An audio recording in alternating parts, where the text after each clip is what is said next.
daily question, do one question each day. Look at the pictures below carefully.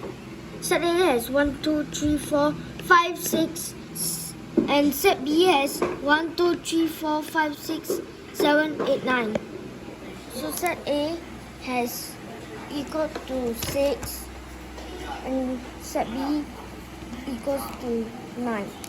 So now we have to minus set A and set B. So we write down 9 minus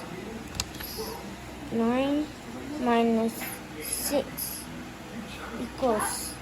So guys, we must put 9 in our head and 6 fingers, and before 9 is 8, 7, 6, 5, 4, 3.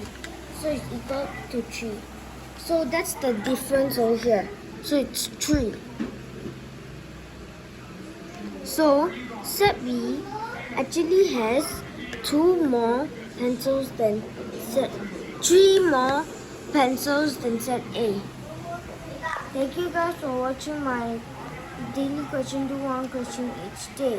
Hope you enjoyed this video and subscribe and comment below.